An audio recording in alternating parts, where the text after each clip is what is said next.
تو لہٰذا یہاں پہ ووٹ کو عزت دو والی کوئی بات نہیں ہے. جی. تو جو لوگ اس نظریے کے حامل ہیں میرا خیال ہے ان کے لیے مشکل ہو جائے گا اس طرح کی پارٹیوں کے ساتھ سیاست کرنا. دوسری بات یہ ہے جو اب کیونکہ جو سینئر لیڈرشپ تھی ان کی اولادیں اب سیاست میں آئی ہیں. جی.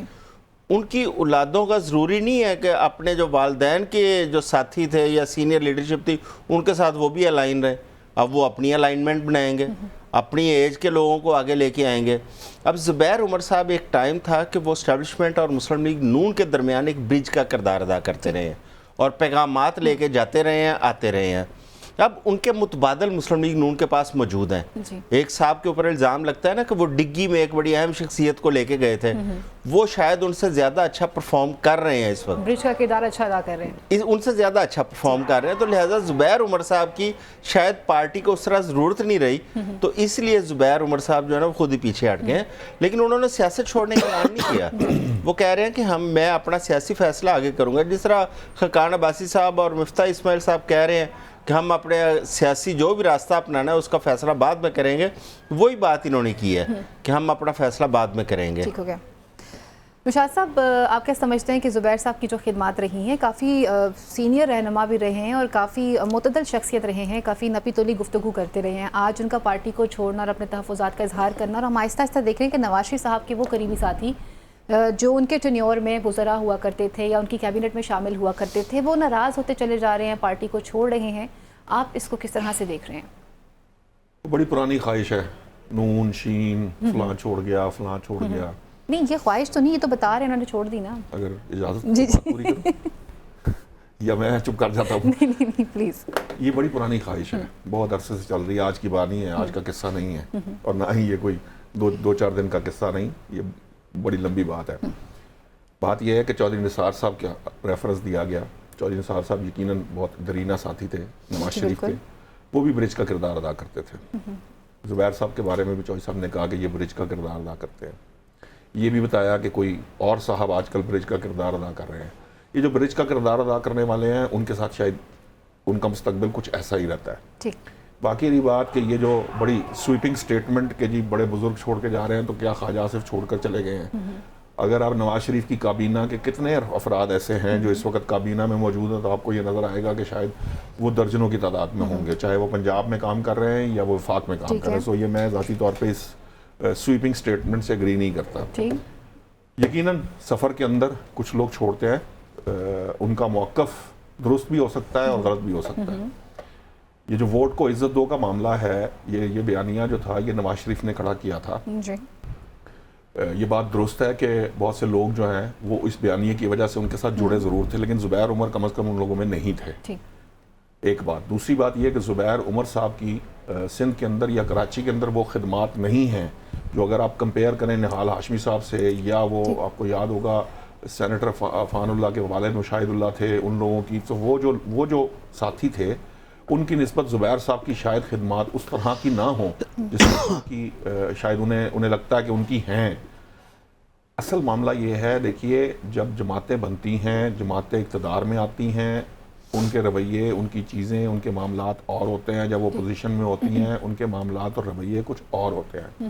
بہت سے بیانیے جو اپوزیشن کے وقت میں ہوتے ہیں اور بہت سے بیانیے جو حکومت کے وقت میں نہیں ہوتے. اور ایک اور بات بڑی امپورٹنٹ ہے, نواز شریف صاحب کی سٹیٹمنٹس بھی آئی ہیں جو انہوں نے سینیٹر سے خطاب کرتے ہوئے جو بات کہی ہے. تو ایک بات یاد رکھیے کہ یہ ضروری نہیں ہے کہ ووٹ کو عزت دو کے بیانیے کے اوپر, جس طرح میں سمجھ رہا ہوں, فرض کیجئے میری اپنی ایک رائے ہے, ہو سکتا ہے کہ کسی اور کی یا چوہدری صاحب کی وہ رائے نہ ہو, تو رائے کا تضاد آ جاتا ہے, سمجھ کا تضاد بھی موجود ہے. ہو سکتا ہے کہ شہباز شریف صاحب جن حالات میں حکومت بنا کر چل رہے ہیں, جس میں آپ نے منظور وسان صاحب کی ابھی جس طرح گفتگو کی ہے, دیکھیے کچھ حالات میں بہت ساری چیزوں کو لے کے چلنا پڑتا ہے. اب جب بات یہ ہوتی ہے, نواز شریف صاحب بھی یہ گفتگو کر چکے ہیں, مسلم لیگ نون کی طرف سے بھی یہ بات آ چکی ہے کہ جی اگر فرض کیجئے کہ جب کوئی اور حکومت بنانے کو تیار نہیں تھا تو اس وقت کیا چوائس ہے ملک کے پاس, ریاست کے پاس اور ان جماعتوں کے پاس جو یہ ذمہ داری لیتے ہیں یا اپنے آپ کو ملک کے لیے جسے بھی کہہ لیں کہ سیاست میں وہ سمجھتے ہیں کہ ہم جو ہے اپنی خدمات سر انجام دے رہے ہیں, تو الٹیمیٹلی انہیں حکومت بنانی ہے. چونکہ پاکستان تحریک انصاف یا سنی اتحاد کونسل نے حکومت بنانے سے انکار کیا، انہوں نے حکومت نہیں بنائی، پیپلز پارٹی نے کوشش کی، مسلم لیگ نون نے پہلے دن ان کو کوشش کی تھی کہ جو سنی اتحاد کونسل اگر وہ حکومت بنانا چاہتی ہے آزاد اراکین کے ساتھ مل کے وہ اپنی حکومت بنائے جس طرح بناتی تھی. پیپل پارٹی نے کوشش کی، نہیں بنائی. یہ بات نواز شریف بتا چکے ہیں کہ چونکہ نہیں بنائی اس لیے ہمارے پاس اس کے علاوہ کوئی چوائس نہیں کہ حکومت بنائے، اور جن حالات میں حکومت بنی ہے اور جن حالات میں حکومت چل رہی ہے ہمیں اس کے اندر ابھی بھی ہائیبرڈ کی املگمیشن نظر آتی ہے. یہ بات کسی سے ڈھکی چھپی نہیں ہے، یہ سب جانتے ہیں. بہت سی باتیں جو ہیں، بہت سے معاملات جو ہیں وہ ان کو کہنے کی ضرورت نہیں ہوتی، وہ نظر آ رہے ہوتے ہیں. لیکن آپ نے ریاست اور سیاست کے ساتھ ساتھ آپ نے ملک اور قوم کے حالات بھی دیکھنے ہیں اور ان کو دیکھ کر فیصلے کرنے ہیں. فیصلے غلط تھے یا صحیح تھے، یہ حکومت جب جائے گی تب سمجھ میں آئے گا کہ کیا غلط کیا گیا یا صحیح کیا گیا. جسے کہا جا رہا ہے کہ سب سے پہلے آپ نے فیصلے کرنے ہوتے ہیں اور ریاست کو سامنے رکھنا پڑتا ہے اور اس کے بعد فیصلے کیے جاتے ہیں. اس وقت جو منظور وسان صاحب کہہ رہے ہیں، آپ کو کیا لگتا ہے اعظم صاحب کہ کیا اس طرح کی سچویشن آپ کو نظر آ رہی ہے؟ قومی اسمبلی کو تحلیل کیا جا سکتا ہے؟ اور جیسے بتا رہے ہیں کہ حالات کافی کریٹیکل بھی ہوئے ہوئے ہیں گورنمنٹ کے حوالے سے. اچھا جی، پہلی بات تو یہ ہے کہ میاں صاحب نے، مجھے نہیں یاد پڑتا کہ پہلے دعوت دی ہو کسی پارٹی کو، پہلے انہوں نے وکٹری سپیچ کی تھی. وکٹری سپیچ دینے کے بعد میڈیا کے اوپر بھی باتیں آئیں کہ نہیں جی وہ پیپلز پارٹی کے تھرو پی ٹی آئی کو دعوت دی گئی ہے. دیکھیں یا تو وکٹری سپیچ نہ کرتے، جو سپیچ کی تھی اس سپیچ کے اندر کہتے آئیں جی بنائیں حکومت، بنا سکتے ہیں تو بنا لیں. وہ بناتے نہ بنا پاتے وہ ایک علیحدہ بات تھی. لیکن اس وقت تو میاں صاحب خود وزیر اعظم بنے ہوئے تھے، اور وہ تو بعد کی بات ہے کہ میاں صاحب اپنی پارٹی نے اٹھا کے انہیں سائڈ پہ کر دیا اور وزارت عظمیٰ وہیں کی وہیں رہ گئی. اچھا اب آ جاتے ہیں منظور وسان صاحب. منظور وسان صاحب اسی پارٹی کا، اسی گورنمنٹ کا حصہ ہے، ان کی جماعت اسی گورنمنٹ کا حصہ ہے. بے شک وہ کہیں کہ ہمارے پاس صرف آئینی عہدے ہیں، ہم حکومت کا حصہ نہیں ہے، ان کا کلیم اپنی جگہ پہ، لیکن عملاً وہ اس حکومت کا حصہ ہے. بالکل ہے، صدارت ان کے پاس ہے، گورنرشپ ان کے پاس ہے، آئینی عہدے ان کے پاس ہیں، صوبہ ان کے پاس ہے. اب اگر وہ کہہ رہے ہیں کہ اگلے 3 ماہ جو ہے وہ اس حکومت کے لیے مشکل ہے اور 3 ماہ میں ممکن ہے کہ شہباز شریف صاحب اسمبلی توڑ دیں، تو میرا خیال کچھ نہ کچھ تو کھچڑی پک رہی ہے اندر. کوئی نہ کوئی ایسی چیزیں تو ضرور ہیں جو پیپلز پارٹی کو نظر آ رہی ہیں، جو حکومت کے اندر بیٹھی ہے. ہمیں تو یہی نظر آ رہا ہے کہ بجٹ آنا ہے، بجٹ میں ہمارے اوپر سختیاں آنی ہیں، ہمارے اوپر مہنگائی کا ایک ریلا آنا ہے، آئی ایم ایف کی جو شرائط آنے والی ہے وہ آنی ہے. ہمیں تو یہ نظر آ رہا ہے. لیکن جو اندر بیٹھے ہیں، ایک ہاؤس کے اندر بیٹھے ہیں، ان کے سامنے اور بہت ساری کھلی چیزیں پڑی ہوں گی. ان کو نظر آ رہا ہوگا کون کون سے ایسے مسائل ہیں. اس کی وجہ اصل یہ ہے کہ حکومت چل نہیں پا رہی. دعوے جتنے مرضی کریں کہ ہم یہ کر رہے ہیں، ہم اکانومی کو ٹھیک کر رہے ہیں، ہم انڈسٹری کو ٹھیک کر رہے ہیں، ہم ملک کو چلا رہے ہیں. دیکھیں عملاً ملک نہیں چلا پا رہے یہ لوگ. عملاً اس وقت سمجھ آئے گی جب اس ملک کی اکانومی واقعی ٹھیک ہوگی، جب عام آدمی جو ہے اس کو سکھ کا سانس ملے گا، اس وقت پتہ چلے گا کہ ملک ہمارا رائٹ ٹریک پہ جا رہا ہے. ابھی تو صرف تکلیفیں نظر آ رہی ہیں اور مہنگائی نظر آ رہی ہے. اور حکومت کے اپنے کنٹرول میں جو چیزیں ہیں، جس طرح بجلی ہے، گیس ہے، کیا اس میں عوام کو ریلیف دیا ہے؟ پیٹرول عالمی مارکیٹ میں آپ دیکھیں روزانہ سستا ہو رہا ہے، ہمیں کیا ریلیف دیا ہے؟ ہمیں تو ویسے کہ ویسے اتنی ریٹس کے اوپر چیزیں مل رہی ہیں. آپ کا موقف آ چکا ہے سر، وقت مختصر ہے. اس سے پہلے اگلے ایشو کی طرف بڑھوں میں چاہوں گی، آپ اسے بھی کنکلوڈ کر دیجیے گا. گورنمنٹ جو ہے، آپ کو کیا لگ رہا ہے کہ جس طرح سے منظور وسان صاحب کہہ رہے ہیں کہ قومی اسمبلی تحلیل ہو سکتی ہے، آپ کو اس کے چانسز نظر آ رہے ہیں؟ اور اگر ہے تو ایسا کیوں ہونے جا رہا ہے؟ ہم نا بحیثیت قوم جذباتی ہیں، ہم دل سے سوچتے ہیں، دماغ سے نہیں سوچتے. اب کیسی خوش قسمتی اور بدقسمتی ہے کہ چوئی صاحب کو اب منظور وسان کی جو پیش گوئی ہے وہ بھی پسند آ جاتی ہے، کیونکہ اپنے دل کی خواہش میں نے تو نہیں کہا، میں نے کہا تو وہ تو اندر بیٹھے ہیں، وہ تو حاصل ہے اس کا. یہ ہے انہوں نے ہزاروں پیش گوئیاں کی ہیں اور کبھی کبھی کوئی شاید تکا بھی لگ جاتا ہو. ایک زمانہ تھا شیخ رشید صاحب بھی ان کی جو ہے نا ان کے فالوور بن گئے تھے اور وہ بھی ایسے بڑے چھکے مارتے تھے، وہ بقرہ عید سے پہلے یہ اور قربانی پہلے اور قربانی بعد میں. یہ اس طرح کی گفتگو کا کوئی حاصل نہیں ہوتا ماں سوائے اس کے کہ وہ ان لوگوں کی جو ہے نا خواہشات کو صرف سیٹسفائی کرتی ہیں جو وہ یہ سوچنا اور سمجھنا چاہ رہے ہوتے ہیں کہ ایسا ہو. باقی رہی بات، دیکھیے میں بار بار ایک بات کہتا ہوں کہ ہمیشہ کسی بھی چیز کو اگر فرض کیجیے آپ کے سامنے کوئی بات آتی ہے تو آپ یہ ضرور سوچ لیتے ہیں کہ اگر فرض کر لیں کہ یہ حکومت جو ہے اس کو تحلیل کر دیا جائے تو حکومت بنائے گا کون؟ ذرا یہ بھی سمجھا دیں، ٹھیک ہے نا. ہاں ہو سکتا ہے کہ چوئی صاحب کو جو ہے نا وہ دعوت دی جائے کہ جناب آ جائیں، کیونکہ ہمارے صافی آج کل بڑے ان ہیں، وہ مطلب کوئی منسٹر ہے، کوئی کچھ ہے، کوئی کوئی چیئرمین ہے کسی جگہ کا, تو ہو سکتا ہے چوہی صاحب کو یہ خیال ہو کہ وزارت عظمیٰ جو ہے نا وہ ادھر کی طرح آ جائے گی. مجھے تو صرف صحافیوں کے اوپر جو بمب گر رہے ہیں نا بلوں کی صورت میں, یہ جو مسلم لیگ نون کرا رہی ہے, مجھے تو وہی نظر آ رہے ہیں. وہ الگ بات ہے. تو یہ ہے صرف خواہشات کا معاملہ.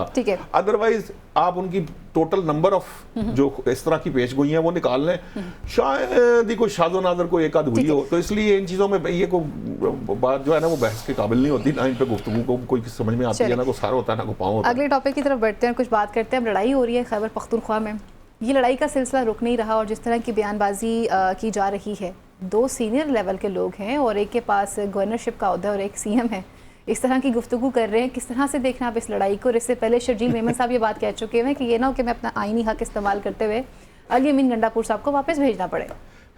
دیکھیں, جب یہ لڑائی ہم سنتے ہیں نا, جب بیانات سنتے ہیں گنڈاپور صاحب کے اور کنڈی صاحب کے, تو بے ساختہ آپ کا جو ہے نا ہنسی نکل جاتی ہے.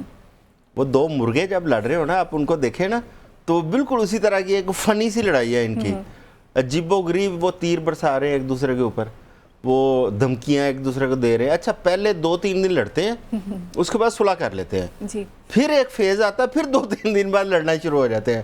یہ پہلے بھی ہم کئی دفعہ اس پہ بات کر چکے ہیں کہ آپ کی اس لڑائی کا اس صوبے کو کیا فائدہ. آپ ایک دوسرے کو دھمکیاں دیتے ہیں, اچھا یا تو پھر ایسا ہے کہ آپ دونوں نا ایک اکھاڑے میں چلے جائیں تاکہ سارے لوگ جو ہے آپ کی لڑائی دیکھیں. اب اس قسم کی لڑائی آپ لڑتے ہیں, لوگ اس کو انجوائے کرتے ہیں, لوگ اس کو فن کے اس کے زمرے میں لیتے ہیں. بھئی آپ کی لڑائی کا صوبے کو تو نقصان ہے, فائدہ تو نہیں پہنچ سکتا. نہ گورنر کی کئی باتوں کا کوئی فائدہ ہے, نہ وزیر اعلیٰ کی کئی باتوں کا ہے. بجائے اس لڑائی لڑنے کے کوئی پروڈکٹیو کام کریں, کام کر کے دکھائیں. پہلے جس طرح میں عرض کر رہا تھا کہ پوری قوم اس وقت مشکل میں ہے, آپ قوم کے لیے کوئی اچھا کام کریں, لوگ چلے آپ کو اچھے الفاظ میں یاد رکھیں گے.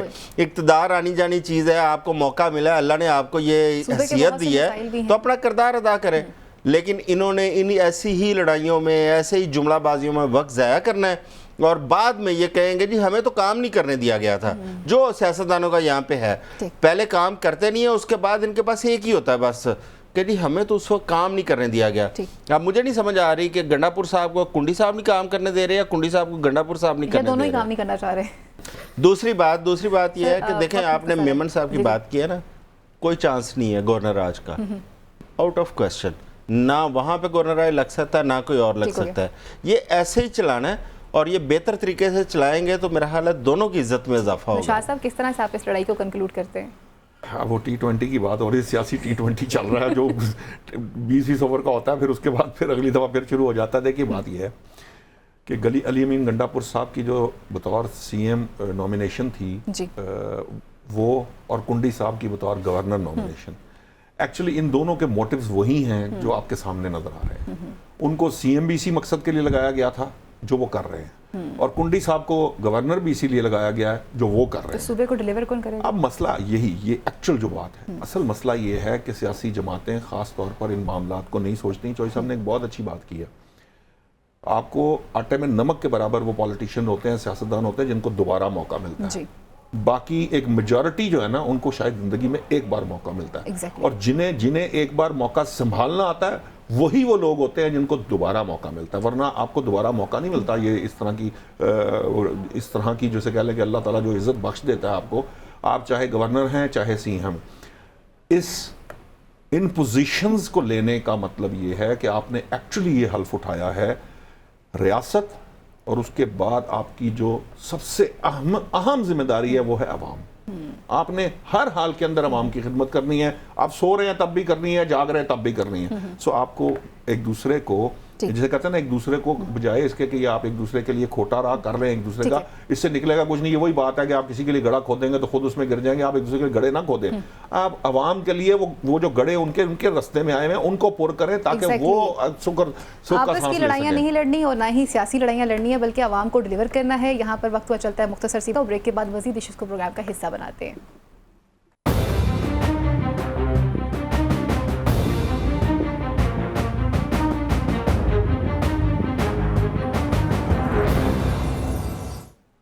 جی ویلکم بیک ناظرین، اب کچھ بات کرتے ہیں انڈین الیکشن کے حوالے سے۔ آج ہسٹری میں دوسری مرتبہ نریندر مودی صاحب جو ہیں وہ تیسری مرتبہ وزیر اعظم منتخب ہوئے ہیں۔ ایوان صدر میں تقریب کی گئی، تمام ممالک کو دعوت دی گئی، ان کے سربراہان وہاں پر موجود تھے اور اسی دوران وہاں پہ جو صدر تھے انہوں نے ان سے حلف بھی اٹھوایا ہے۔ اگر ہم انڈین الیکشنز کی بات کرتے ہیں تو کانگریس کی طرف سے اگر دیکھا جائے تو لوک سبھا کے اندر اس وقت اپوزیشن لیڈر کا رول جو ہے وہ راہل گاندھی ادا کریں گے، اور اس کے ساتھ ساتھ اگر ہم آل اوور اگر مجموعی سچویشن پر دیکھیں تو 14% آبادی جو ہے وہ مسلمانوں کی ہے وہاں پر، اور اگر اس الیکشن میں حصہ لینے کی بات کی جائے تو صرف 78 مسلمان جو ہیں امیدواروں نے اس الیکشن میں حصہ لیا، جس میں سے صرف 24 مسلمان اراکین جو ہیں وہ آزاد ہو سکے ہیں۔ اور اگر دیگر سچویشن پہ بات کی جائے تو انڈیا اپنے آپ کو ایک لبرل ملک بھی کہتا ہے، لیکن وہاں پر مسلم اکثریت ہونے کے باوجود اس پہ وہاں پر اگر ان کی سیٹ ڈسٹریبیوشن کو دیکھا جائے تو وہ کچھ اس طرح کی نظر آ رہی تھی۔ اسی کے ساتھ ساتھ اگر الیکشن کے حوالے سے بات کی جائے تو اس الیکشن میں سب سے اچھی انٹرسٹنگ بات یہ رہی ہے کہ ہارنے والے نے اپنی ہار کو بھی تسلیم کیا ہے اور جیتنے والے کو انہوں نے اپریشیٹ بھی کیا ہے، اور ایک دوسرے کو اگر مخاطب بھی کیا ہے تو بڑا احتراماً مخاطب کیا جاتا رہا ہے۔ اگر پاکستان کی بات کی جائے تو یہاں پہ الیکشن کے بعد سچویشن کچھ اور ہی نظر آتی ہے۔ ہارنے والی پارٹی ہمیشہ دوبارہ حکومت میں آنے تک دھاندلی کا ذکر کرتی ہوئی نظر آتی ہے۔ اعظم صاحب، سب سے پہلے تو نریندر مودی جو ہیں آج انہوں نے حلف اپنا اٹھا لیا ہے، تیسری مرتبہ وزیر اعظم بنے ہیں، یہ بھارتی تاریخ کے دوسرے وزیر اعظم ہوں گے۔ آپ ان کو اگین وزیر اعظم بنتے ہوئے جو دیکھ رہے ہیں، پاکستان کے ساتھ ان کے تعلقات کو کس طرح سے دیکھتے ہیں، اور سیکنڈلی انڈین الیکشنز کو آپ کس طرح سے دیکھ رہے ہیں کہ جو ابھی تک کی مجموعی رپورٹ سامنے آئی ہے وہاں پر نہ تو ابھی تک کسی نے دھاندلی کی بات کی ہے، اپوزیشن نے اپنے ریزلٹس کو بھی تسلیم کر لیا ہے اور ان کو مبارکباد بھی دی ہے وزیر اعظم بننے پر۔ فائزہ، یہ جواہر لال نہرو صاحب اور مودی میں فرق ہے۔ جواہر لال نہرو جب بنے تھے تیسری دفعہ وزیر، وہ اس وقت تھا سیکولر بھارت، جی اس وقت ہے ہندوتوا کا ایک ان کا بیانیہ، جی، کیونکہ مودی نے جتنی سیاست کی، مودی نے جتنا انتخاب لڑا، وہ ایک نفرت انگیز اس کی وہ ساری کمپین ہے، اس کے اندر یا پاکستان کے خلاف یا مسلمانوں کے خلاف، اور مسلمانوں کے خلاف اس کی تقاریر اس قدر زہریلے الفاظ ہیں اس کے کہ سمجھ نہیں آتی کہ یہ بھارت کا کون سا چہرہ ہے جو دنیا کے سامنے مودی اس وقت دکھا رہا ہے۔ اور مودی کی کمپین کے اندر یہ حقائق سے زیادہ وہ ایک ڈرامائی سے چیزیں اس کے اندر پلان کی گئی تھیں۔ مثلا جس طرح کہتے ہیں کہ مودی چائے والے کا بیٹا ہے، تحقیق سے ثابت ہوا کہ اس کے باپ کی کوئی چائے کی دکان ہی نہیں تھی، نہ مودی کسی ریلوے اسٹیشن پر چائے بیچتا رہا۔ یہ باقاعدہ ایک پلان کر کے مودی کا امیج بلڈ کیا گیا تھا۔ اسی طرح اس کمپین کے اندر مودی نے جو مسلمانوں کے خلاف جو تقاریر کی، جو جملے کہے، میں وہ دہرانا نہیں چاہتا یہاں پہ، وہ انتہائی زہریلے اور اینٹی اسلام اور اینٹی پاکستان وہ اس کے جملے تھے، اور اسی کی بنیاد پر اس نے یہ الیکشن لڑا۔ کسی حد تک میں ان چیزوں کو ہٹ کے جو ایک سیاسی طریقہ کار تھا، مجھے کچھ سیاسی طریقہ کار اس کا ہماری موجودہ جو حکومت ہے اس کا اور مودی کا ملتا جلتا بھی نظر آیا۔ مسلم لیگ نون کی حکومت کا اور مودی کی جو کمپین تھی، مخالفین کے خلاف مقدمات درج کیے گئے، کئی مخالفین کو گرفتار کیا گیا، مخالفین کے بینک اکاؤنٹ جو ہے سیز کیے گئے، مخالفین کے اوپر انکم ٹیکس مختلف محکموں کے ریڈ کروائی گئی، ایون کہ جو کانگریس ہے اس کا جو آفیشیل اکاؤنٹ ہے اس کو بھی بند سیز کروا دیا گیا۔ عام آدمی پارٹی کے سربراہ کو تہاڑ جیل میں بند ان کو بند کیا گیا، 3 وزرائے اعلیٰ مختلف سٹیٹس کے ان کو بند کیا گیا تھا، جن میں سے میرے حال شاید ایک ابھی تک رہا ہوئے، 2 رہا نہیں ہوئے۔ اچھا، اب مودی یہ جو مودی کی پارٹی ہے اس کا الائنس ہے وہ توقع کر رہا تھا 400 سے زیادہ سیٹیں لے گا، لیکن جو مودی کا بیانیہ تھا، مودی کی جو نفرت انگیز کمپین تھی، میں سمجھتا ہوں یہ اس کا نتیجہ ہے کہ مودی اگر جیتا بھی ہے تو انتہائی اقلیت کے ساتھ وہ جیتا ہے، اور ہارنے والی پارٹی زیادہ وہاں پہ خوشیاں منا رہی ہے۔ آپ اس کا اگر ہارنے والی جماعتوں کا آپ دیکھیں تو وہ ایسے نظر آتا ہے کہ شاید وہ جیتی ہوئی ہیں اور مودی کا الائنس الیکشن ہارا ہوا ہے، اس قسم کی صورتحال ہے۔ اور مودی کے جیتنے سے اس خطے کے اندر میرا خیال ہے کہ نفرت اور بڑھے گی، مسائل اور بڑھیں گے، کیونکہ مودی اس وقت کہتے ہیں نا کہ زخمی سانپ جو ہوتا ہے نا وہ زیادہ خطرناک ہوتا ہے، یہ ایک زخمی سانپ ہے۔ یہ تو جب صحت مند تھا اس وقت اس خطے کے لیے خطرناک تھا، اب تو وہ زخمی ہے کیونکہ اس کو اپنی لوگوں نے وہاں پہ مسترد کیا ہے، تو اب وہ زیادہ اس خطے کے لیے میں سمجھتا ہوں خطرناک ثابت ہوگا، اور اس کے جو اس حکومت کے دوران جو فیصلے ہوں گے وہ اس پورے خطے کو نقصان پہنچائیں گے۔ نوشاد صاحب، انٹرسٹنگ سچویشن یہ رہی ہے کہ جب ریزلٹس آ رہے تھے تو پریس کانفرنس کی گئی، راہل گاندھی بھی موجود تھے وہاں پر اور کانگریس کے دیگر اراکین بھی موجود تھے۔ جب وہ ایک دوسرے کا مخاطب کر رہے تھے تو وہ مودی جی کہہ کے مخاطب کر رہے تھے، یہ روایات پاکستانی سیاست میں کیوں نہیں نظر آتی؟ ابھی بریک جانے سے پہلے جیسے ہم بات کر رہے تھے کہ ایک صوبے کے سٹنگ گورنر موجود ہیں، سی ایم موجود ہے، اور وہ ایک دوسرے کو جس طرح کے الفاظ سے پکار رہے ہوتے ہیں، ایک دوسرے کو چور کہہ رہے ہیں، ایک دوسرے کو قاتل کہہ رہے ہیں، اس طرح کے الفاظ استعمال کر رہے ہیں. انڈین الیکشن میں تو ہمیں نہ تو کسی نے فارم 47 کی بات کی، نہ فارم 45 کی بات کی. دیکھیں بھارت میں جو جمہوریت ہے وہ ہم سے بہت زیادہ میچور ہے، کیونکہ پہلی بات یہ ہے کہ آپ کو بھارت میں مارشل لا کی کوئی تاریخ نہیں ملے گی. جی اس کے پروسیس کو روکا نہیں گیا کبھی. ہمیں تو بار بار یہ پروسیس رکتا نظر آتا ہے. ہم نے تو ہائیبرڈ نظام بھی نکال لیا ہے، ان کے ہاں ایسا کوئی معاملہ نہیں ہے. مثال کے طور پر مثال کر دیا، فرض کیجئے کہ مودی اس دفعہ 400 سیٹیں بھی جیت جاتا تو کانگریس کی طرف سے مودی جی ہی کہا جا رہا ہوتا اور کانگریس نتائج کے اوپر کوئی آرگومنٹ نہ کر رہی ہوتی. آپ کو پچھلی دفعہ بھی ایسا نظر نہیں آیا، اس سے پچھلی دفعہ بھی ایسا نظر نہیں آیا تھا. وہاں انتخابی نتائج کو تسلیم کیا جاتا ہے. آپ یہ دیکھیے کہ الیکشن ہوئے کو کتنا عرصہ گزر گیا اور پھر کتنے فیزز میں ہوتے ہیں، اس کے باوجود وہاں اس طرح کی کوئی بحث یا کوئی مباحثہ نہیں ہوتا. معاملہ یہ ہے کہ یہ جو چوئی صاحب جس طرف اشارہ کر رہے ہیں نا وہ بڑا اہم ہے. یہ جو زخمی سانپ والا معاملہ ہے یہ پاکستان کے لیے خاص طور پر مجھے یہ لگ رہا ہے، کیونکہ دیکھیے یہ جب کانگریس کی جس پریس کانفرنس کی آپ بات کر رہی ہیں نا، وہاں پہ انہوں نے، آپ کو یاد ہوگا، انہوں نے کہا کہ کل جو ہماری ملاقات میٹنگ ہونے جا رہی ہے اس کے بعد ہم بتائیں گے کہ حکومت بنانی ہے کہ نہیں بنانی. کیونکہ اس وقت میری جو اطلاعات ہیں وہ یہ ہیں، وہ کچھ جنتا دل یونائٹڈ کے جو اس وقت ان کے جو مودی صاحب کے اتحادی ہیں ان کو انہوں نے وزیر اعظم بننے کی پیشکش کی تھی. انہوں نے 12 نشستیں جیتی تھیں. جی بالکل. اور جو مودی کا اپنا اتحاد ہے، کیونکہ وہ سمپل میجورٹی تو لے نہیں سکی بی جے پی، نہیں لے سکی 32 سیٹیں نشستیں کم تھی، 272 درکار تھی، 240 نشستیں بی جے پی کو مل پائی ہیں. یو پی سے انہیں کافی زیادہ شکست کا سامنا. اب میں آپ کو ایک بات بتاؤں، دیکھیے 2 پہلو ہیں اس بات کے. چوئی صاحب ٹھیک کہہ رہے ہیں، یہ بات چوئی صاحب کی درست ہے کہ اینٹی پاکستان، ایکچولی اینٹی مسلم جو نیریٹو ہے ہندوتوا کا، وہ پٹ گیا ہے. لیکن اس میں یہ پہلو بھی موجود ہے کہ یہ جو 240 نشستیں ملی ہیں یہ اس ہندوتوا کے باعث ہی ملی ہیں، ورنہ شاید ان کو 240 نشستیں بھی نہ ملیں. یہ جو مودی کا جس طرح کا کریکٹر کھڑا کیا گیا، جن لوگوں نے کھڑا کیا، جنہوں نے بنایا، انہوں نے پتہ نہیں کہاں سے لا کے یہ ایک پپٹ جو ہے تراش کر یہ کھڑا کیا گیا تھا، اور وہ انہی کے انٹرسٹ واچ کرتا رہا ہے، اور وہ بیسکلی امپیریلزم اور وہ جو سارا معاملہ ہے وہ ان کی طرف سے ہی چل رہا ہے. اب مسئلہ یہ ہے کہ یہ جو زخمی سانپ ہے، ہم نے تو وہ جب یہ چوئی صاحب نے ایک حوالہ دیا کہ جب وہ زخمی نہیں تھا تب کشمیر جو ہے وہ کھا گیا، نگل گیا. تو اب جب وہ زخمی ہے اور اس کو یہ بات بڑے اچھے طریقے سے معلوم ہے کہ اس کی حکومت بھی کمزور ہے، اور وہ جو ہے اپنی دوبارہ سے ریوائیو کرنے کے لیے، خاص طور پر بی جے پی کو ریوائیو کرنے کے لیے، ہو سکتا ہے کہ وہ اپنے جیسے کہتے ہیں نا کہ اپنی اوقات سے زیادہ یا اپنی چھلانگ، زیادہ بڑی چھلانگ لگانے کی کوشش کرے جو پاکستان کے لیے مسائل کا باعث بنے گی. 2 دفعہ وہ پاکستان میں در اندازی کوشش کر چکا ہے، منہ کی کھانی پڑی ہے اسے. یہی میں کہ وہ کرنے کی کوشش کرے. اس میں آپٹمسٹک بات جو ہے وہ یہ ہے کہ جو کانگریس اور اس کے انڈیا جو اتحاد ہے، جو اتحاد نے سیٹیں جیتی ہیں، ہو سکتا ہے کہ اس کے پریشر کے باعث شاید وہ، کیونکہ حکومت تو مودی صاحب نے بنا لی اب، لیکن وہ شاید ان کو وہ کچھ کرنے نہ دیں، اور ایسا ہی کسی عملی اقدام کی صورت میں ہو سکتا ہے کہ مودی کی حکومت جو ہے وہ نہ رہے، کیونکہ وہ بہت کمزور ہے اور کوئی ایک آدھ اتحادی ان کی طرف سے سلپ ہوا نہیں اور مودی کی حکومت دھڑام سے گری نہیں. ٹھیک ہو گیا سر، میں آپ کے پاس اس پوائنٹ واپس آؤں گی. جیسے ہم بات کر رہے ہیں کہ زخمی سانپ کی، جیسے آپ نے مینشن کیا ہے، مودی صاحب کی پالیسیز بھی سب کے سامنے جو ہیں وہ واضح ہیں. ہم نے جب بھی دیکھا ہے کہ جب کبھی بھی پیس کی بات کی جاتی ہے تو پاکستان ہمیشہ سے 10 قدم آگے بڑھ کر جاتا ہے، اور اس سے پہلے انہوں نے کئی ڈرامہ کریٹس کیے جس میں پلوامہ بھی شامل تھا، جس میں ابھینندن بھی شامل رہا ہے. اب آپ سچویشن کس طرح سے دیکھ رہے ہیں، اور آپ کیا سمجھتے ہیں کہ ہمارے سفارتی تعلقات اب کس طرح کے ہونے چاہیے، اور ہمیں اب کس طرح سے اپنے سفارتی تعلقات کو آگے بڑھانا ہوگا؟ دیکھیں سفارتی تعلقات یک طرفہ نہیں ہوتے ہیں، یہ 2 طرفہ ہوتے ہیں. اسٹیٹ ٹو اسٹیٹ ہوتا ہے، جی ٹو جی چیزیں ہوتی ہیں.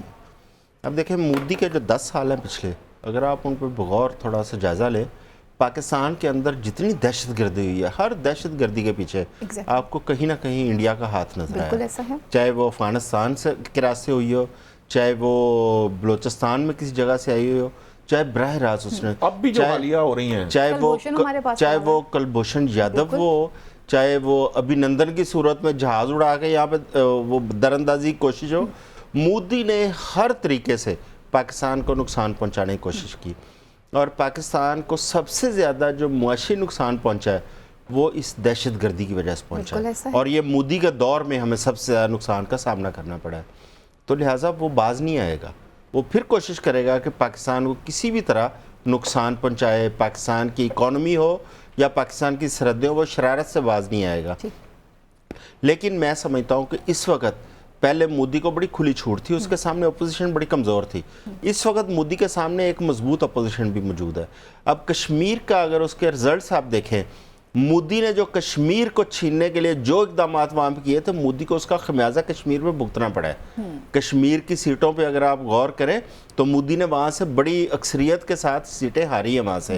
اس کی وجہ یہی تھی کہ مودی نے کشمیر کا سٹیٹس چینج کرنے کی کوشش کی، اور اب اس وقت اس کو ایک مزاحمت کا سامنا بھی ہوگا اسمبلی کے اندر. جس طرح ابھی نشاط صاحب نے ایک اشارہ دیا ہے کہ اگر کوئی 14 پارٹیوں کا اتحاد ہے، وہ وہاں کی پی ڈی ایم ہے، این ڈی اے، اگر ایک بھی پارٹی وہاں سے سلپ ہوتی ہے تو مودی کی حکومت خطرے میں ہے. مودی کسی بھی ٹائم حکومت گر سکتی ہے. لہٰذا شاید اپوزیشن جو ہے وہ وہاں پہ اپنا کوئی بہتر کردار ادا کرے، اور خطے کے اندر جو کشیدگی مودی کی وجہ سے پیدا ہوئی تھی، جس کی وجہ سے بھارت کا چہرہ مسخ ہو رہا ہے، شاید وہاں کی اپوزیشن رزسٹ کرے اور بھارت کا جو سیکولر چہرہ ہے اس کو بحال کرنے کے لیے کوئی کردار ادا کرے. لیکن اگر اپوزیشن نے وہاں پہ کردار ادا نہیں کیا تو مودی اپنی یہی حرکتیں کرتا رہا، تو اس کا اوورآل انڈیا کو شدید نقصان ہوگا، کیونکہ انڈیا اپنا جو سیکولر کا سٹیٹس ہے وہ کھو چکا ہے مودی کے دور اقتدار کے دوران. نشاط صاحب اگریسو قسم کی پالیٹکس کرتے رہے نریندر مودی، اور بڑا اگریسو ان کا سٹائل بھی ہے. آپ کیا سمجھتے ہیں کہ اپنے اتحادیوں کو ساتھ لے کر وہ کس طرح سے چل سکیں گے؟ اور دوسری طرف پہ جیسے اب آپ دونوں نے کہا کہ اگر ایک پارٹی بھی سکپ کر جاتی ہے تو گورنمنٹ کو اسٹے کرنے میں بہت پرابلم ہوگی، اور ہمارے سفارتی تعلقات کیسے ہونے چاہیے، یا ہمیں اب اپنی ٹرمز اینڈ کنڈیشنز کیا رکھنی چاہیے اگر ہم پھر دوبارہ سے امن کی طرف بڑھتے ہیں، کوئی بات کرتے ہیں؟ اگریسو پالیٹکس نہیں کرتے رہے، وہ پاپولر پالیٹکس کرتے رہے اور وہ دہشت گردانہ پالیٹکس کرتے رہے. یہ ابھی آپ کو بتایا کہ الیکشن سے پہلے 3 سی ایم کو جو ہے اندر کیا، یہ کیا، وہ کیا. یہ جو پاپولسٹ جو اپروچ تھی نا، دنیا بھر میں یہ پٹ گئی ہے. یہ ٹرمپ کی دفعہ بھی آپ دیکھ لیں، بورس جانسن کی بھی دیکھ لیں، ہمارے خان صاحب کی بھی دیکھ لیں، اور مودی صاحب کی بھی آپ دیکھ لیں. جو یہ پاپولر بیانیہ اور پاپولسٹ اپروچ ہے نا، جس کے ذریعے یہ پروپیگنڈا ٹیکنیکس اور یہ سوشل میڈیا کی طرف سے حکومتیں بنانا، اس کے لوگوں کو، عام لوگوں کو وکٹمائز کر کے ان کی برین سازی کرنا یا ان کی ذہن سازی کر کے انہیں جو ہے وہ الٹے سیدھے بیانیوں پہ چلانا، یہ پٹ رہا ہے. آپ کو ایک دلچسپ بات بتاتا ہوں کہ نیٹ فلکس پہ بہت ساری موویز آج سے 4 5 سال 6 سال پہلے جو ہیں وہ زیادہ تر اس طرح کے بیانیوں سے متعلق تھیں، لیکن گزشتہ 2 3 4 سال سے میں دیکھ رہا ہوں کہ نیٹ فلکس پہ اب سینسیبل، آنیسٹ اور اس طرح کی جو موویز ہیں جو اقتدار سے ریلیٹڈ ہے، جو طاقت کے ایوانوں کی ہیں، جس طرح ایک زمانے میں ہاؤس آف کارڈز تھی، اس زمانے میں اب یہ وہ سروائیور، ایک یہ اس طرح کی. سو ایکچولی دنیا بھر کے اندر وہ جو پاپولسٹ اپروچ کا بیانیہ تھا، جو ایک دم ابھر کر سامنے آیا تھا گزشتہ 10 سال کے اندر، وہ اب آہستہ آہستہ دم توڑ رہا ہے. اور وہ دنیا بھر میں اس کے اندر نا اس کے اوپر ڈینٹ آیا ہے. یعنی وہ اس طرح سے نہیں، مودی اگرچہ جیتنے میں کامیاب ہوا ہے، لیکن اس کی جیت سے زیادہ وہ بڑی شکست ہے جو ایکچولی لوگ ایکسپیکٹ کر رہے تھے، اور جتنی نشستوں پہ ان کو شکست ہو گئی ہے وہ اس کی توقع نہیں کر رہا تھا کوئی بھی. تو اس لیے میں یہ سمجھتا ہوں کہ سینسیبل پالیٹکس، ہارمنی کے ساتھ پالیٹکس، آنیسٹی کے ساتھ پالیٹکس کا جو اب دور شروع ہو رہا ہے، اس کی طرف ہمیں اپروچ کرنا چاہیے، اور ایک دوسرے کے ساتھ مل بیٹھ کر سیاست کا جو طریقہ کار ہے اس کی طرف چلنا چاہیے. سفارتی سطح کے اوپر یقیناً پاکستان کے پاس سفارتی سطح کے اوپر تو آپ ہمیشہ اچھی ہی بات کریں گے، آپ سفارتی سطح پر ہی بات کریں گے. ہم کوئی ان طرح کی نہ پالیٹکس کرتے ہیں نہ اس طرح کے ہمارے عزائم ہیں. ہم دہشت گردی کو سپورٹ نہیں کرتے، ساری دنیا کو.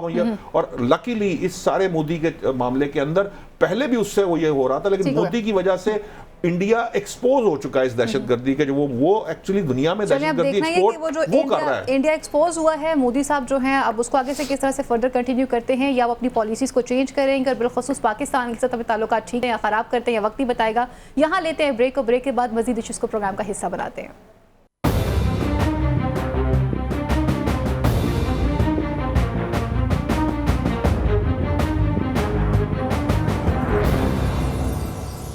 جی ویلکم بیک ناظرین. اب کچھ بات کرتے ہیں کرکٹ کے حوالے سے. اب تک کی جو اس وقت صورتحال ہے، 120 کا ٹارگٹ دیا گیا ہے پاکستانی ٹیم کی جانب سے، اور انڈین ٹیم کی پرفارمنس پہ بات کریں گے. اور ہمارے بہت اچھے کھلاڑیوں نے بڑا اچھا پرفارم بھی کیا ہے. اور ہم اس امید کے ساتھ کہ یہ میچ ہم ہی جیتیں گے انشاءاللہ تعالیٰ. اور اگر وکٹس کی اگر بات کی جائے تو نسیم شاہ نے وکٹس لی ہیں اور رؤف حسن نے وکٹس لی ہیں. اپنے پینل کی طرف بڑھتے ہیں اور آج کی پرفارمنس پہ بات کریں گے. اچھا جی اعظم صاحب، اس سے پہلے نا سوشل میڈیاز پہ کافی چیزیں چل رہی تھی کیونکہ ہمارا سارے جو جذبات ہیں اس وقت، سیاسی لڑائیاں اپنی جگہ پر، معیشت خراب اپنی جگہ پر، لیکن ایک قوم کی توقعات اپنی ٹیم سے بہت زیادہ ہیں، بالخصوص جب پاکستان اور انڈیا آمنے سامنے ہوں. تو آپ اس میچ کو کس طرح سے دیکھ رہے ہیں؟ دیکھیں جی، میچ تو ہوتا ہی پاکستان انڈیا کا ہے جی. یہ صرف پاکستان یا انڈیا میں انٹرسٹ نہیں ہے، پوری دنیا اس کو پورے انٹرسٹ کے ساتھ دیکھتی ہے. جو پچھلا میچ تھا نا، جو بڑا مایوس ہوا جس میں ہم اصل میں وہ میزبان کو خوش کیا گیا، وہ مائی باپ کو کوئی تحفہ دیا گیا. تو یہ نہ کریں، یہ شرارتی بیان ہے ویسے آپ کا. یہ والا جو میچ ہے نا، ہمیں پوری امید ہے کہ انشاءاللہ پاکستان جیتے گا انشاءاللہ. اور آج دیکھیں 119 کیا ہے انہوں نے، اور پاکستان کی بولنگ اچھی رہی ہے، اچھا انہوں نے پرفارم کیا ہے. اچھا، بارش کی وجہ سے وکٹ بھی تھوڑی سی گیلی ہو گئی تھی. یہ کون لوگ دعائیں مانگ رہے تھے کہ بارش ہو جائے؟ اچھا، اب میں تو کہا دعاؤں پہ چلتا ہے معاملہ سارا. اور پاکستان نے ٹاس جیت کے یہ فیصلہ کیا تھا، انہیں باری دی تھی. اب میرے خیال تھوڑی وکٹ بھی بہتر ہو جائے گی، تھوڑا سا وکٹ خشک ہوئی ہوگی اور بیٹنگ کو ہمارے فائدہ پہنچے گا. اور میری تو دعا بھی ہے، خواہش بھی ہے، اور اب تو 100% امید بھی ہے کہ انشاءاللہ پاکستان جیتنے جا رہا ہے انشاءاللہ. نشاط صاحب، تمام تر لوگ جو ہے نا اس وقت نہ سیاست میں دلچسپی رکھ رہے ہیں، کچھ نہیں رکھ رہے کون لڑ رہا ہے کون جیت رہا ہے. ہم نے بس انڈیا سے میچ جیتنا ہے. اور ہماری ٹیم کی ساری پرفارمنس آپ کس طرح سے دیکھ رہے ہیں؟ کیونکہ آج کچھ لوگ دل برداشتہ بھی بیٹھے ہوئے تھے کہ شاید جیسا ہمارا پہلا میچ گزرا ہے کہ آج ویسی صورتحال دیکھنے کو نظر نہ آئے. دیکھیے، جتنا میچ میں دیکھ پایا کہ اس کے بعد یہ پروگرام میں آنا تھا، جب تک میں نے دیکھا دو چیزیں بڑی اہم تھیں. بالنگ، جو بالرز تھے ان کی پروگرس ایک لحاظ سے بالکل ٹھیک تھی. وہ محنت کر رہے تھے، جان مار رہے تھے. کچھ فیلڈنگ میں ابھی ہمیں بہت کام کرنے کی ضرورت ہے، کیونکہ میں نے کچھ کیچ ڈراپ ہوئے، کیچز ضرور تھے لیکن کچھ کیچز تھے جو ہو جانے چاہیے تھے. ایک بات تو یہ ہے. دوسری بات یہ ہے کہ اس بات سے اگر ہم تھوڑا آگے نکل جائیں، جو امپورٹنٹ پہلو تھا وہ یہ تھا کہ دو اہم وکٹیں جو ہیں پاکستان نے گرا لی تھی، وراٹ کوہلی کی اور شرما کی. اس کا فائدہ ہمیں روہت شرما کی وکٹ گرنے کے بعد یہ ہوا کہ ان کو تھوڑا سلو ڈاؤن ہونا پڑا، اور اسی کا ایڈوانٹیج ہمیں آخر تک ملا کہ جب ہم نے ارلی وکٹس لے لی تو ہمیں یہ ایڈوانٹیج ملا کہ ہم ایک وقت میں ان کی 8 تک ایوریج گئی تو 160 کے قریب ایکسپیکٹ کیا جاتا سکور، لیکن ہم نے اگر ان کو 120 پہ کرٹیل کر لیا تو اس کا مطلب یہ ہے کہ ہمارے پاس 40 سکور کا مارجن موجود ہے. اب ایک کنڈیشن آپ کو بتائی ہے چوئی صاحب نے کہ وکٹ میں تھوڑا سا جو ہے وہ تھوڑی ڈرائی ہوگی، اور آؤٹ فیلڈ جو ہے نا جب وہ ڈرائی ہوگی تو ہمارے لیے ان کے لیے ذرا گراس اور وہ جو فیلڈ ہے وہ مشکل تھی، لیکن ہمارے لیے تھوڑی سی ذرا آسانی ہوگی جو چوکے لگنے کی پوزیشن جو ہوتی ہے یا جو آپ سنگل ڈبل لے رہے ہوتے ہیں. اچھا، مجھے یہ بتائیے گا نشاط صاحب، اگر بیٹسمین کی بات کی جاتی ہے تو جیسے ہم لوگ بالنگ کر رہے تھے تو وہ کون سے دو کھلاڑی ایسے ہیں یا کون سے ایسے آپ سمجھتے ہیں کہ منجے ہوئے کھلاڑی ہیں کہ جن کا پریشر ٹیم پہ بلڈ رہتا ہے اور ان کے آؤٹ ہو جانے کے بعد ٹیم تھوڑی ایزی ہو جاتی ہے کہ اب ہمارا آگے کھیلنا ایزی رہ جائے گا؟ اور اسی طرح سے انڈین ٹیم میں آپ کس طرح سے دیکھ رہے ہیں کہ کون سا بالر جو ہے جس کا پریشر آپ دیکھتے ہیں کہ شاید پریشر لیا جا سکتا ہے؟ کیونکہ یہ چیزیں بھی کافی کاؤنٹ ہو رہی ہیں. دیکھیے، سب سے زیادہ امپورٹنٹ پہلو یہ ہوتا ہے کہ انڈیا کی سائڈ سے جب آپ نے وراٹ کوہلی اور روہت شرما کو آؤٹ کر لیا نا، اس کا مطلب یہ ہے کہ آپ نے ان کا ایک قسم کا جیسے کہتے ہیں نا کہ انیشیل ان کو وہ ڈینٹ ڈال دیا جس کو ریکور کرنا مشکل ہو جاتا ہے. بالکل سیم اسی طرح اگر پاکستان میں رضوان اور بابر اعظم جو ہیں، یہ 2-3 پلیئر جو آپ کے انیشیل پلیئرز ہیں، جو آپ کی اوپننگ ہوتی ہے 1 ڈاؤن ہوتا ہے 2 ڈاؤن، یہاں تک آگے عماد بھی آج کھیل رہے ہیں، شاداب بھی ہیں، تو یہ 3-4 پلیئر ایسے ہیں کہ ان میں سے 2 پلیئر بھی اگر وکٹ پہ کھڑے، مطلب پہلے 10 اوورز اگر آپ کی اوپننگ کھڑی ہو جاتی ہے اور بابر اعظم کھڑے ہو جاتے ہیں تو آپ کا سکور ویسے ہی ہو جائے گا بڑی آسانی سے، کیونکہ یہ 6 کی ایوریج T20 میں ڈزنٹ میٹر. سو صرف وکٹ پہ سٹے کرنے کی دیر ہے. آج اس وقت میں ذاتی طور پہ، کیونکہ میں یہ سمجھتا ہوں پاکستانی ٹیم میں ایک جو بہت بڑا مجھے فلا نظر آتا ہے وہ یہ ہے کہ یہ اسٹریٹجک یعنی ذہن سے نہیں کرکٹ کھیلتے، یہ جذبات سے، دل سے اور جان مار کے کرکٹ کھیلتے ہیں. یعنی اسٹریٹجکلی یہ اتنا وہ نہیں کرتے. سو الٹیمیٹلی اگر اب اس وقت جذبات کو ذرا قابو رکھ کر ان کو ایڈوانٹیج مل چکا، 40 سکور کا ایڈوانٹیج بہت بڑا ایڈوانٹیج ہوتا ہے کسی بھی میچ کے اندر. اگر یہ تھوڑا سا جذبات کو کنٹرول کریں اور وکٹ پہ سٹے کر لیں، صرف آپ کے اوپنرز وکٹ پہ سٹے کر جائیں، آپ آرام سے میچ جیت جائیں گے. کیونکہ آپ وکٹ بچا لی تو اتنا پریشر بن جائے گا انڈیا کے اوپر کہ ان کے لیے ان کو ہو جائے نا، وہ آپ یقین کیجئے کہ اگر آپ وکٹ پہ ہولڈ کر کے ٹپ ٹپ کرنا شروع کر دیں تو انہوں نے وائٹ بال پھینکنے شروع کر دیں، نو بال پھینکنا، کیونکہ یہ پریشر کی گیم ہے، اب اعصاب کی جنگ ہے. سو اگر پاکستان صرف ان کو وکٹ روکنا، ہولڈ کرنا شروع کر دیں تو ان کے لیے میچ جیتنا جو ہے وہ مشکل ہوتا چلا جائے گا. اعظم صاحب، آج تقریب حلف برداری بھی رہی ہے مودی صاحب کی، تو اگر آج پاکستانی ٹیم ان مودی کو میں لگتا ہے برا وقت ہے انڈیا کا، لگتا ہے سورج غروب ہو رہا ہے. اگر انہیں پاکستانی ٹیم تحفے میں یہ تحفہ پیش کر دے کہ آج ان کی ٹیم ہار گئی. نہیں انشاءاللہ ہم تحفہ دیں گے مودی کو. اچھا یہ تحفہ جائے گا پاکستان کی طرف سے. انشاءاللہ پاکستان جیتے گا اور مودی کو یہ تحفہ ملے گا آج اس کے حلف برداری پہ. اچھا ایک چیز بڑی، ٹکٹ بڑے مہنگے سیل ہوئے ہیں جناب. اچھا میں نہیں ایک چیز جو مجھے بڑی اچھی لگی، دیکھیں امریکہ میں پہلی دفعہ کرکٹ وہاں پہ نا ہمیں دیکھنے کو ملی، اور وہاں پہ جو جوش و خروش امریکہ میں ہم نے دیکھا، اور اچھا ٹکٹ بھی بہت مہنگے تھے، وہ ہزاروں ڈالر میں ٹکٹ تھے، لیکن وہاں پہ جس طرح کا جوش و خروش نظر آیا، میرا خیال ہے کہ آئندہ جو کرکٹ کا ہب ہے وہ امریکہ ہی ہوگا. صحیح آپ دیکھیے گا یہ دبئی کی کرکٹ، انگلینڈ کی کرکٹ، آسٹریلیا کی، مجھے تو امریکہ کی طرف کرکٹ جاتی ہوئی نظر آ رہی ہے. اور جا رہی ہوگی تو وہ چھین کے لے جاتے اچھا میں آپ دونوں سے سوال کا کوئک سا جواب چاہوں گی. پہلے آپ سے جاننا چاہوں گی، ہمارا قومی کھیل تو ہاکی ہے، نو ڈاؤٹ کرکٹ سے ہم سب کو بہت پیار ہے، ہماری امیدیں وابستہ ہیں، لیکن ہم اپنے قومی کھیل کے اوپر کیوں نہیں اس طرح سے سیلیبریشن کرتے؟ انفارچونیٹلی ہمیں اس طرح کی چیزیں وہاں پہ نظر نہیں آ رہی ہوتی. دیکھیے ہم نے سیلیبریشن ہمیشہ ہاکی کو بہت کیا. آپ کو وہ آج بھی وہ پلیئرز نام ان کے یاد ہیں، وہ کتنے بڑے بڑے پلیئرز تھے، چاہے شہباز تھے، شہباز جونیئر تھے، چاہے وہ ہمارے وہ سمیع اللہ، سلیم اللہ، کلیم اللہ، کیا آپ کو کیسے بھول سکتے ہیں، قاسم ضیاء، اختر رسول، یہ کیسے بھول سکتے ہیں. اب یہ ہوا کہ آپ کو ذرا تھوڑا سا دیکھیں، کرکٹ میں پیسہ آ گیا، ہاکی کی طرف اس طرح سے برانڈنگ اور پیسہ اس طرح سے نہیں ہوا. نتیجہ یہ ہوا کہ وہ کھیل ذرا تھوڑا سا پیچھے چلا گیا. یہ وہ جگہ ہے جہاں حکومت ان ہوتی ہے، یعنی حکومت کو ایک ایکسٹرا آرڈنری ایفرٹ پٹ کر کے ہاکی کو دوبارہ اپ لفٹ کرنا چاہیے. ان کے لیے دن رات ایک کرنا چاہیے، کیمپس لگنے چاہیے. اور ہاکی کو ہمارے زمانے میں ہم اسکولوں میں ہاکی کھیلتے تھے، ٹورنامنٹس ہوتے تھے، کالج لیول پہ ہوتے تھے، یونیورسٹی لیول پہ ہوتے تھے.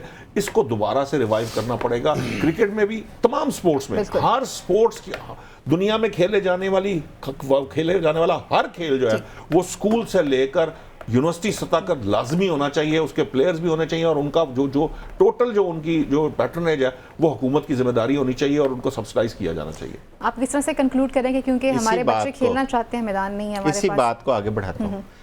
اچھا اصل میں سپورٹس بہت مہنگی ہو گئی ہے، سپورٹس سستی نہیں ہے. آپ ہاکی کی بات کر رہی ہیں نا، ہاکی کی جو پوری کٹ ہے ایک کھلاڑی کی، وہ عام آدمی کے بس کی بات نہیں رہی. اسی طرح فٹ بال کی کٹ وہ بھی بہت مہنگی ہے. پہلے یہ ہوتا تھا کہ پاکستان میں جو کھلاڑی ہیں ان کو کھلانے کے لیے مختلف جو محکمے ہیں پاکستان میں، صوبائی اور وفاقی، ان محکموں کے ساتھ اٹیچ کیا جاتا تھا. کوئی پولیس کے ساتھ تھا، کوئی پی آئی اے، کوئی وابڈا، اس طرح مختلف جابز ہوتی ہیں. اچھا وہاں سے ان کو جو پیسے ملتے تھے وہ اپنی خوراک پہ، اپنی چیزوں پہ خرچ کرتے تھے. ایسا ایسا وہ سلسلہ جو ہے نا وہ ختم ہوتا چلا گیا. اب بہت محدود ایک دو محکمے ہیں جہاں پہ کھلاڑیوں کو اکوموڈیٹ کیا جاتا ہے. اس طرح کھلاڑیوں کے لیے اب کھلاڑی کے لیے جتنی اس کو خوراک چاہیے، اچھا زیادہ کھلاڑی ہمارے جو ہے وہ عام متوسط گھرانوں کے آتے ہیں، وہ افورڈ نہیں کر پاتے، نہ وہ کٹس، نہ وہ کھیل کا سامان، نہ وہ خوراک. تو اس لیے حکومتی سرپرستی بہت ضروری ہے گیمز کے لیے. چلیں جی، کلوزنگ پہ جانے سے پہلے میچ کون جیت رہا ہے؟ پاکستان. میچ کون جیت رہا ہے؟ انشاءاللہ پاکستان جیت رہا ہے. جی اس بات پہ اسی امید کے ساتھ کہ انشاءاللہ تعالی ہماری جو گرین ٹیم ہے وہ ہمیں خوشخبری ضرور سنائے گی، لیکن اس کے ساتھ ساتھ پوری قوم کو یہ بھی کہنا چاہیے کہ کرکٹ ایک گیم ہے، اسے گیم کی طرح ہی لیا جائے، کوئی جیتے یا ہارے ہمیں پھر بھی اپنی ٹیم سے بہت پیار ہے. اگلے پروگرام تک کے لیے ہمیں اجازت دیجیے. اللہ نگہبان. پاکستان زندہ باد.